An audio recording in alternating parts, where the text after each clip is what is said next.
आपको पता है एक बार तालिबान ने लेजेंडरी बॉक्सर माइक टाइसन के घर पर हमला कर दिया था। 9/11 हमले के 10 दिन बाद उनके वेगस वाले घर पर करीबन 100 लोग ग्रीन कैमोफ्लाज कपड़ों में, एक हाथ में बंदूक दूसरे हाथ में शील्ड लिए, धीमे धीमे बड़े बड़े पेड़ों के बीच छुपते हुए उनके घर में घुस गए थे। इन लोगों के साथ टैंक्स और हेलीकॉप्टर्स भी थे। लेकिन ये टाइसन पर हमला करने क्यों आए थे? क्या ये सही में तालिबानी थे? इस मजेदार किस्से के बारे में आपको इस वीडियो में बताते हैं। 9/11 हमले के 10 दिन बाद माइक टाइसन सुबह सुबह अपने घर में ESPN स्पोर्ट्स सेंटर देखते हुए शेफ द्वारा बनाए जा रहे फ्राइड चिकन का इंतजार कर रहे थे।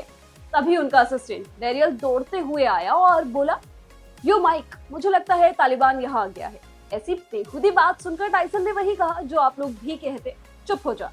लेकिन डेरियल फिर बोले, नहीं, सही में मुझे लगता है तालिबान हमारी प्रॉपर्टी में घुस आया है।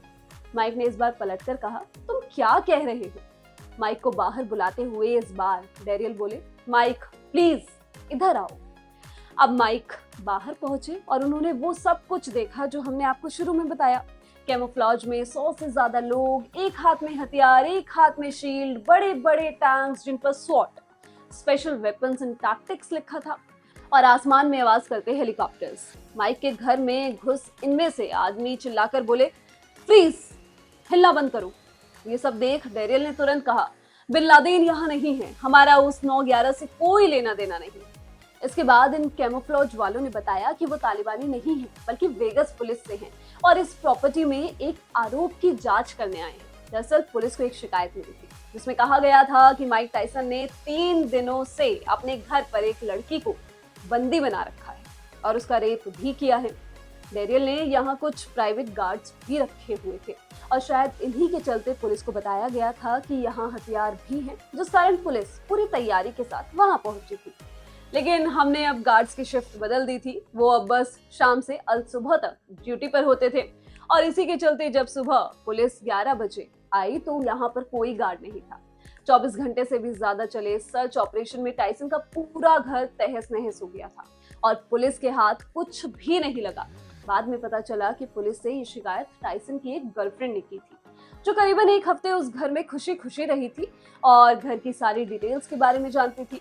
जब वो इससे लौटी इस घर से तब भी खुशी खुशी ही गई थी। लेकिन यहाँ से जाने के बाद वो वापस अपने पुराने साथी एक फेमस बॉक्सर के कांटेक्ट में आ गई थी।